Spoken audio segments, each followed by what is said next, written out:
Alrighty, so welcome to the first news of the week episode of the off season. And as it is the case with the off season just beginning, that means that there's going to be tons of news that we're going to go over. In fact, you know that there's a lot of news that I have to go over when this board is actually not the only news that I'm going to talk about. There's actually another board that there are some news that has happened in the last couple of days, and I will also mention this again once I finish this video. But let me know in the comments below if there's any news that I haven't covered, because there's just been so many news that has happened almost every single hour that, by the time when I do upload this video, I will not be surprised if I miss a couple of news. And this is also when I'm going to be doing another news of the week episode on Saturday, because as we're now into the off season and because there's just so many news, there just simply isn't enough to just do one news of the week episode to cover all the news that has happened in MLS. But that being said, let us actually begin with the first news, and we start with coaching news. So, Charlotte FC have announced that they have hired Dean Smith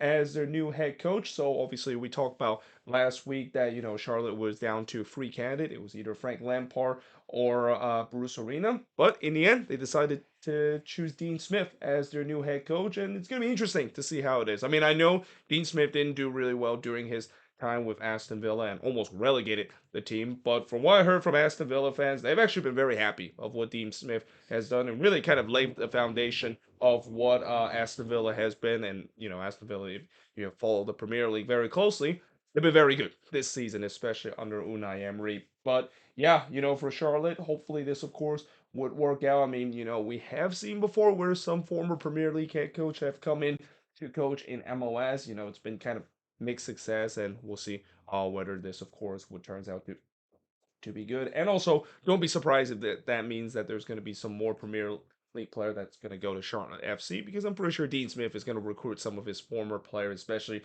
with Aston Villa when he was in charge of the team, to potentially play for Charlotte FC. Now, RSL have named Jason Christ as their new club director of operation. Now, I actually don't exactly know what his role is going to be.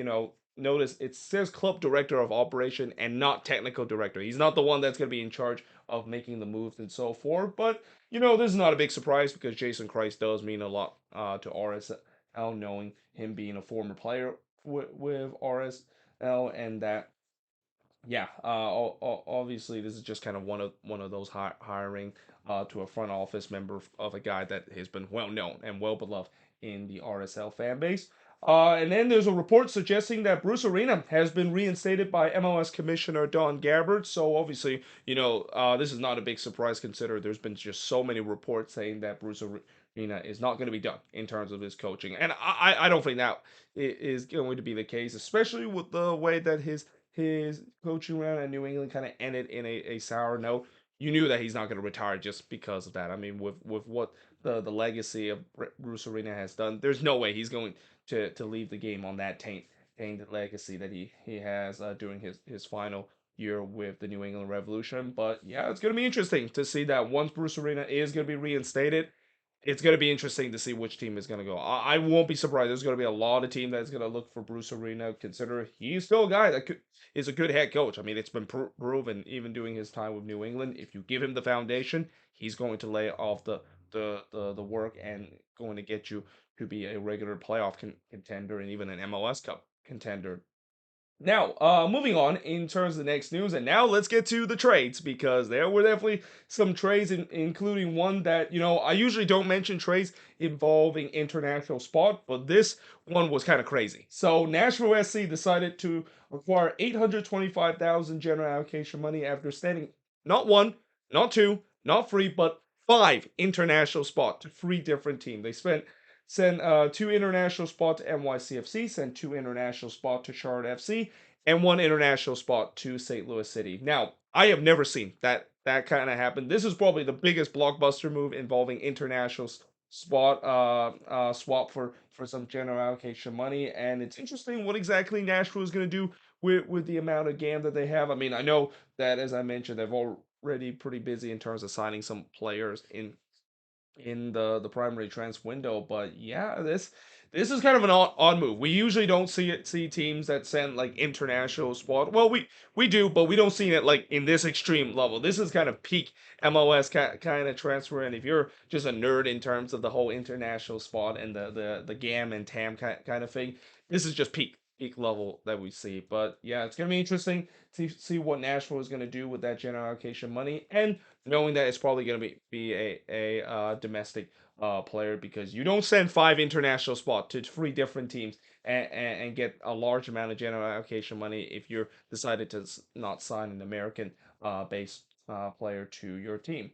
Now, St. Louis, they have acquired Chris Durkin in exchange for Jared Stroud, Lucas Bartlett, and 300,000 general allocation money. Now, for some people, they've said that this deal is kind of a little bit steep for St. Louis to get Chris Durkin. I mean, I'm pretty sure that some people have said that that's a lot of money to give up, especially giving up 300,000 general allocation money and also giving up Jared Stroud and Lucas Bartlett, two really good players, especially Jared Stroud. Really have revitalized his career during his time with St. Louis. But I think Chris Durkin is a good get for this team. I mean, the midfield is definitely one area that St. Louis needed to work, and I think that this Chris Durkin is definitely an upgrade to Jared Stroud. But on the other end, for DC, I think this is a good deal for them. Like I said, Jared Stroud really had a breakout season with St. Louis. Interesting to see how he's gonna do with DC. And Lucas Bart, he was always going to be traded because St. Louis has just have so much depth in terms of that center back position. He's like the fifth center back of that team. So yeah, I think it's a win-win for both of these teams. Even though I know there's going to be some that said that maybe St. Louis overpaid a little bit to try to get Chris Durkin. And then CF Montreal have acquired Juan and 500,000 allocation money from DC United in exchange for Aaron Herrera. So DC also will get Aaron Herrera, who I think his time with CF Montreal has been it's been weird in some way. I mean, yes, he had some injury issue through this season, but he wasn't really a regular starter, and I don't think Hernan Lasada really used him correctly. But now he's going to a change of scenery, going to DC, and especially this is an instant upgrade from Juan. I mean, Juan, as much as I know he did really well with Orlando City, the problem with Juan is that he's been very one dimensional. He's a guy that is a very pacey player, but that's about it. That's about all he has. He's not the best in terms of crossing seeing the ball into the box, and that yeah, again, I feel like this is a downgrade that CF Montreal has got, but still, if you are able to get even a fair amount of money in terms of GAN, and you're also getting rid of a player that really didn't kind of fit in the system for CF Montreal and Aaron Herrera, I think they will gladly take that. And they also gladly to reacquire Raheem Edwards, as he is now back with Montreal in his second stint in exchange for 400,000 general allocation money to the LA Galaxy. And again, it's going to be interesting to see how Raheem Edwards is going to do. I thought he had a decent season for the Galaxy, especially in the latter part of the season where he looked really dangerous. And that, yeah, we'll see whether or not if he is going to do the same thing. It's also hard to believe that Raheem Edwards is only 28 years old. It feels like he's been around the league for a very long time, and he's kind of becoming a bit of a journeyman now. He's been with a lot of different team in MLS, but going back to Montreal, the place that he started, we'll see whether if it will do good for Montreal, and especially whether we'll see if Raheem Edwards can carry that good form that he had, especially in the second half of the season, to the Galaxy to CF Montreal. Now, speaking of a bit of a homecoming, so Andrew Goodman, he is going back to Chicago. So the Chicago Fire have decided to sign him and Miguel Navarro in exchange for 450,000 general allocation money to the Colorado Rapids. Now, Andrew Goodman, it was very strange when he decided to make the trade to the Colorado Rapids, because I thought Goodman had a really good season with Atlanta, especially during his latter their time with Atlanta United, and it was kind of weird that they decided to get rid of him and send him to the Colorado Rapids. Though I will also say that this is also not a surprise, because the Rapids are a team that is infamous in terms of getting players that maybe doesn't really, they a lot of people don't think that there's a lot of value, but they can turn them to a real really good player. And in the case of Andrew Gutman, I thought he did okay for the Colorado Rapids. But what's also kind of interesting is that when Andrew good man. And this is a kind of an interesting story I heard. The whole reason why he decided to go to Celtic is because he didn't want to play for the Chicago Fire. I mean, I'm pretty sure he knew how bad the Chicago Fire has been. So I thought, yeah, no, I'm gonna be going to Europe, and decided to play for a better team. And now he's going, and the thing has kind of come around full circle. I mean, I'm pretty sure someone should tell Andrew Goodman that the Chicago Fire has not changed since when he come up in the rain and eventually made his jump to Europe. They're still a team that is stuck in that mediocrity to a point where they have constantly spin the hamster wheel of just fertility in the league. Now, Nashville. So, I mentioned they have rumored to get Drew Yearwood from the New York Red Bulls, and it's official. They have acquired him, and it's actually for a pretty good fee too. Only 150,000 general allocation money for Drew Yearwood.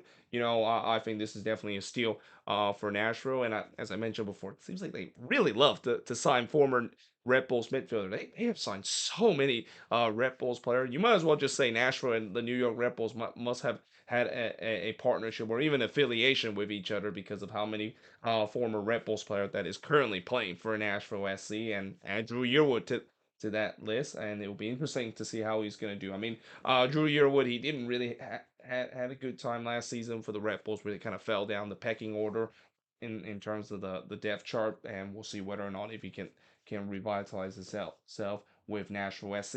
And the same goes for Mackenzie Gaines. I mean, Mackenzie Gaines, I would say that he's been a guy that has really one of those many players that have a lot of potential when they come into the league, and when a team decided to draft him high in the super draft, but never worked out. And that's kind of the case with Austin when they decided to get Mackenzie Gaines. They decided to ship him to Charlotte FC. Hope that maybe that would worked out. Didn't quite do so. So you got to say that maybe this is kind of the last chance for Mackenzie Gaines to really make an impression. I mean, I don't expect him to live up to the potential that he had when he first came into the league, but yeah, this you got to say it's got to be the last chance. Now he's going to Nashville and hope that at least at some point live up to part of the potential that a lot of said he could. Because on paper, this guy is a very raw player. I think he could be a decent player in MLS, but never really live up to it because just never really fit into in the system, both with Charlotte FC and even during his latter time with Austin FC. Speaking of Austin FC, they have decided to to trade Nick Lima to the New England Revolution, and that the Revs, of course, are going to pay 300,000 general allocation money to Austin FC. So obviously, New England, they need some depth in terms of the fullback position. I mean, they've been pretty much wrecked because of injuries, and that they need some depth in certain spots that are players that currently are still on the IR. And getting Nick Lima is a decent signing. I mean, I know Nick Lima, his value has definitely gone down ever since he decided to leave the Quakes for Austin FC. I mean, doing his first season with Los Verdes, he actually did relatively well, but he kind of dropped down the pecking order to a point where it seems like they had no choice but decided to sell him to somewhere else. And yeah, it's gonna be interesting to see how he's gonna do with the New England Revolution. And then San Diego FC. So yeah, the team that's coming into the league in 2025, they have announced their first signing as they have acquired U.S. Youth National Team goalkeeper Duran Ferri as their inaugural signing. Now, what's interesting about this signing is that he actually played for San Diego Loyal. So yeah, a former player of a team that was the professional team in USL Championship and was supposed to be the team that I thought was going to be carrying into MLS, which is why it's so sad to see this dissolution of San Diego Loyal because of the new MLS team that is coming in. But yeah, he's going to at least still be playing for a San Diego team, and especially playing for his town team too, knowing that he's a San Diego native. But it's also going to be interesting to see where he's going to be playing next season too, because as I said, San Diego's not going to come into the league until 2025. So I'm expecting he's probably going to get a loan deal in the USL Championship, or he's going to be playing for San Diego FC. And as we're heading into next season with San Diego started to build on their roster, it's also going to be interesting to see whether if he's going to be the starting goalkeeper for this team. I mean, he has definitely a lot of potential, but we'll see whether or not if San Diego is going to go for a veteran goalkeeper, as what we see with St. Louis City in their expansion season when they made a big splash in that position of getting former Borussia Dortmund and Champions League goalkeeper Roman Burki. Now, the Philadelphia Union, they have signed defender Isaiah Lafleur from Houston Dynamo too. Now, this is a guy that, from what I heard, he was the defender of the year in MLS Next Pro, and a lot of people said that he has a very good potential to be a decent player. And also, I think this is definitely a replacement for Kai Wagner. I mean, both of these players are very similar, where Kai Wagner is a fullback that likes to bomb forward and create a lot of assists. That's kind of the same thing with Isaiah LaFleur. So I think this is a perfect replacement for him. Now, obviously, he's got a big shoe to fill in terms of what Kyle Wagner has done, and also I think this signing basically just sealed the fate that Kyle Wagner is not gonna return with the Philadelphia Union. And so far we have a lot of mouth-watering free agency names that is on the market, and I will not be surprised if the team decided to pick up Kyle Wagner, or maybe if Kyle Wagner decided to go back to Europe, and especially going back to his native country, Germany, to play in the Bundesliga for, because he's been saying that he wants to go back to his native country and maybe play in the Bundesliga or even in the second division of German football. But again, the Union has already thought of a plan to replace him, and we'll see how he's going to do. And that, again, a lot of big shoes to fill, trying to replace Kai Wagner in that spot. Now, Sporting KC, they've also signed a fullback, as they signed former Montreal fullback Zorhan Bassan. Now, this is kind of an interesting one because Zorhan Bassan didn't really have a good time doing Montreal, to a point where even when he did make his move to Europe, he did very well during his time to Europe. So I guess maybe this is kind of a depth signing for Sporting KC. I mean, Sporting KC has had some really strange signing in terms of fullback position. I mean, remember how they got Ben Sweat a couple of years ago? Yeah, that didn't quite work out so well for this Sporting KC team. So we'll see whether or not if this of course would work out a little bit better. But now moving on in terms of contract extension. So we saw a couple of teams decided to give their respective player contract extension. Mostly Ohio team, because FC Cincinnati have signed Yoya Kubo to a new contract extension. I'll tell you what, Yoya Kubo is going to be a legend with FC Cincinnati, because he's been a guy that he's been in the thick of Finn in terms of FC Cincinnati's success in MLS. I mean, I remember when he came into the league a couple of years ago, really didn't play so well. Many people kind of wrote him off and thinking that they were going to sell him to somewhere else, but here we are in 2020 free, and now heading into 2024, he is still with the team, and he's gonna be with this team at least for another 2 seasons. And that, again, like I said, this is a guy that you talk about some of these Cincinnati players that has been through the thick and thin and been through the nightmare start to the season when they keep winning wooden spoon instead of winning supporter shield, like what we saw them do this season. Yayu Kubo was definitely that kind of player, and that because of that, I think he instantly should be getting legendary status for in terms of FC Cincinnati fans, because of him being in the thick and thin all of this team's journey, miraculous turnaround that we've seen in the last couple of years.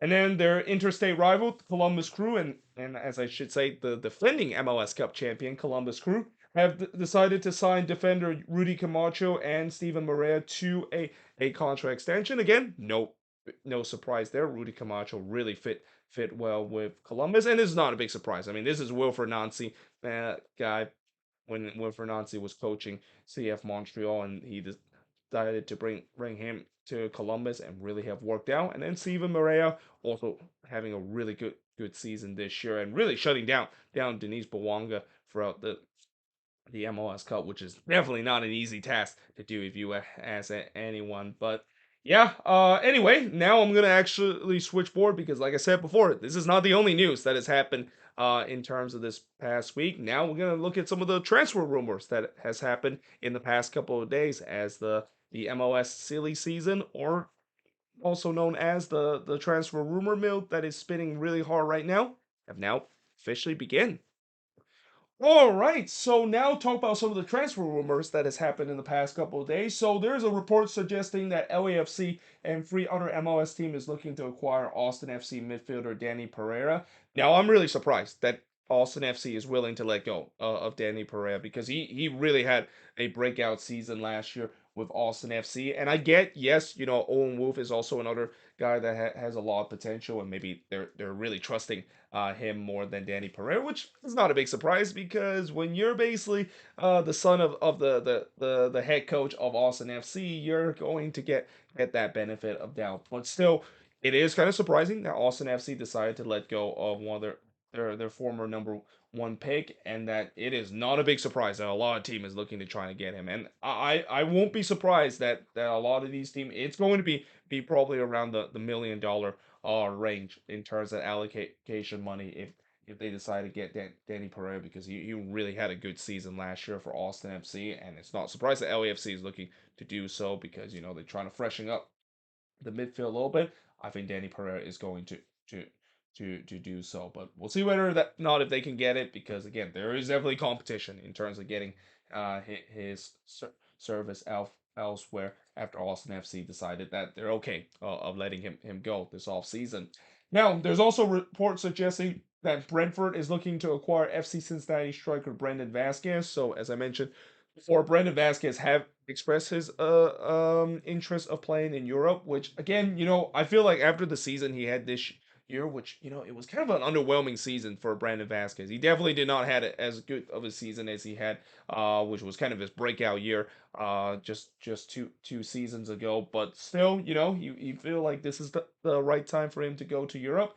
And I don't think Brentford is a bad team for him to do now, unless if Brentford decided to move on from Ivan Tony, or Ivan Tony, that is, or maybe Ivan Tony is on the IR. It's kind of interesting why they decided to get another number 9, and Brendan Vasquez is going to have to compete with Ivan Tony for that spot, and to compete with a guy that is literally one of the best Premier League striker in, yeah, for the last couple of seasons. Yeah, it's going to be interesting to see how this, of course, will work out. But still, going to Brentford is it's a decent team in the Premier League, and that it will be interesting to see what kind of fee that will offer. I mean, because this is a Premier League team, it's going to be a big fee, because that's kind of how it is. Premier League team, they're not afraid to splash the cash, because after all, they basically playing in probably the most lucrative league and the richest league in the world right now.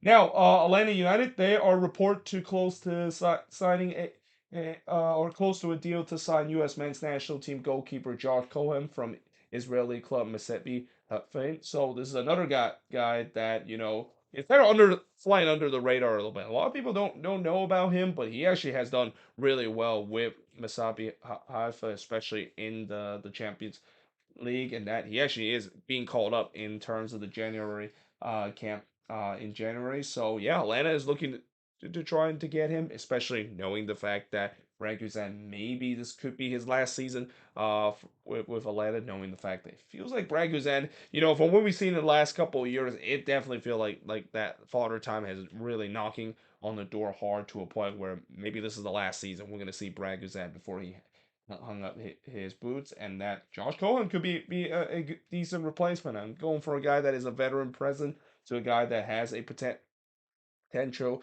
to do well, and maybe even get into the national team conversation. Yeah, I won't be surprised if Atlanta United decide to acquire him. Now, FC Cincinnati, they're also looking to acquire Kip Keller from Austin FC. Now, I will say this. I feel like FC really done Kip Keller hard. I mean, I know that he didn't really had a good spell during his first couple of games. I mean, we remember the disaster class that he had against St. Louis City, and all defenders gonna have those kind of moments, especially all young defender is gonna have those kind of moment. But and during his time with the second team, he actually played relatively well. So again, I think that during his time with Austin, he was kind of harshly treated, to a point where I feel he deserved to get another chance. And the fact that Austin didn't really give him another chance, it was kind of a little bit surprising. But now he's gonna get a chance to play for a really good team. And although he's not gonna be a regular starter, I mean, obviously, there's no doubt he's not gonna be a regular starter, considering Cincinnati has already have a really good back line, but mostly because this is for them to get some depth in terms of the defensive front. I mean, you can see that in the playoffs, this FC Cincinnati team does lack a little bit depth in terms of the defensive area, and getting Kip Keller could be a decent signing. Even though I know a lot of Austin FC fans are warning Cincinnati fans that he sucks, and he sucks mainly because of what we saw in the first couple of games. Now, Oscar Perez, he is reported to sign a new contract extension with Orlando City. Not a big surprise if this will be complete because Oscar Pereira has done a great job for Orlando City. I mean, I know the prior to this season there were definitely some that were calling for Oscar Pereira ahead because of him underachieving with Orlando City, but I think this year he's definitely brought the best out of this Orlando City team again. And as long as if this team can continue to build, I do think that this is going to be a team that is going to be good and going to be a regular contender for MLS Cup in the Eastern Conference. So not a big surprise if they decide to sign a new contract extension uh, in the near future. And then moving on, in terms of the next couple of news, we also had some retirements. So Giorgio Chiellini has announced his retirement from professional football, and what a career it's been for Giorgio Chiellini. He's going to go down as one of the best center back we have ever seen, not only in MLS but just in the world of soccer. The impact that he has in terms of the football community has just been incredible. And yeah, I wish him nothing but the best, and I won't be surprised that he might even get a coaching gig too, because he's a guy that he could be perfectly fit in terms of being a coach in the near future, and we'll see whether if he's going to be staying in MLS, maybe going back to his native country in Italy, and maybe even coach for a Serie A team. And then Steven Beitashour also announced his retirement after a 14-year MLS career, and there's no doubt I'm gonna do a career video in the future of Steven Beitashour. I mean, I know I haven't been doing those career video. I haven't really got the time to do so, but as we now head into the off season, I can start to finally do some career video. In fact, maybe I'll think about doing one as soon as this week, because Steven Beitashour, what a career he's been with uh with uh with three different teams that I know, with the Quakes, Toronto FC, and Colorado. I mean, his time with Toronto FC is going to be remembered the most because he was part of the core pieces of that TFC team that was just a machine for those 4-year spell between 2016 all the way to 2020. And I can't reiterate how much, as a Quakes fan, how much of a mistake that was for the Quakes decide to let him go to Toronto FC. That is going to go down as one of the biggest whiff that the Quakes have had, and they have a lot of whiff in terms of selling players to another team that turns out to do well. But Stephen Beitashour, alongside with Justin Moore, that is going to be the two players that I'm instantly going to mention. That if only the Quakes kept them, the Quakes probably would have been continued to be a decent team besides the 2012 season that they had when they won the supporter shield, and that was kind of, I will always remember that year as the Goonies never die kind of years because of the numerous comeback that they had. Now, moving on. So, it is report saying that there is 815,000 viewers that actually watch MLS Cup on Fox. Now, despite the fact that that is a significant drop compared to previous season, where I think last year in that LAFC versus the Philadelphia Union MLS Cup, there was about 2.3 million viewers that watched that one on Fox. But you got to also remember this year, Apple TV basically had the rights to all these MLS games, including MLS Cup. And I even said, doing in the preview, you don't even need to have cable to watch MLS Cup. You can literally watch it on Apple TV. It's free to watch. So that's why I'm not surprised that the number took a significant hit, because it feels like Fox coverage in MLS is just kind of an afterthought right now, ever since Apple TV had took the coverage. I mean, I know Fox still does broadcast some of these MLS games, but it's getting to a point where it's sad to see that it's kind of an afterthought. In fact, this season I actually have not even watched any of these games on Fox whatsoever, and didn't even get a chance to watch both John Strong and Stu Holding commentating games, because there's really no point, because it's on Apple TV, and since I already have Apple TV, there's really no point of me trying to decide to watch it on Fox or even on FS1. So again, this is why it's kind of weird that Fox decided to stay on this TV deal in terms of covering MLS, even though it is pretty clear that Apple TV is the future for MLS, and that I also will be very interested to see what the number is in terms of how many people watch MLS Cup on Apple TV. Because the other good thing about Apple TV is the fact that it's a worldwide kind of thing. You know, pretty much every single country in the world can access Apple TV and can actually watch MLS Cup. So the numbers got to be probably be significantly bigger than what we seen before. Especially that it's basically free to watch, and you don't even need to have an MLS season pass subscription to watch the biggest game of the season in MLS.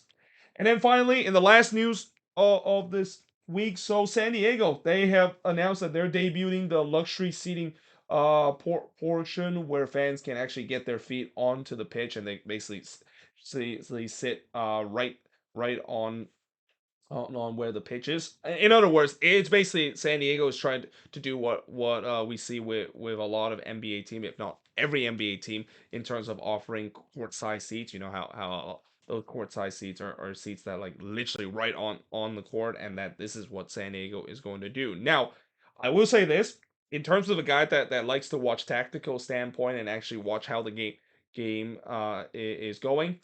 Do not decided to watch the game in field level, and that I have sit before in terms of the first row of the seat. Like I think the last time I've sat in the first row of the seat was LAFC versus Inter Miami, and that while I was very close to the action, I really couldn't see a lot of the tactical standpoint, because you can't really see very well in terms of where the tactical standpoint is, and this is where why we always see whenever a game is broadcast, it's kind of high up, because you can see where the tactics is, and this is also where I have no problem in terms of sitting in the 200 level. Actually, I take back in terms of what I said about sitting in the field the first row. I forgot that I've also sat in the first row between the Galaxy and Minnesota United, and even then I had problems in terms of trying to figure out where players is, because I'm just so low to the pitch. I can't really see everything that is going. So I really think that for a person that if you ask me, do I recommend in terms of sitting in these premium seats like what San Diego FC is going to do? I mean, if you want the experience of close to the action, then yeah, this is a perfect way to do so, even though you're going to have to pay a huge amount of money for do so. But if you're a person that just want the tactical standpoint, you actually want to see how the game is going to go on, don't sit in these luxury seats. It's not going to help in terms of you just being right on the action. You just don't be able to see all the things that is going on the pitch, compared to when you're actually sitting a little bit higher up in the stands. But there you have it. That is pretty much it in terms of this news of the week episode. And like I said before, if there's any news I didn't mention here on the board, and I'm pretty sure there will be, because at the time of this recording, I'm guessing there's probably already one or two news that has happen in terms of trades or even contract extension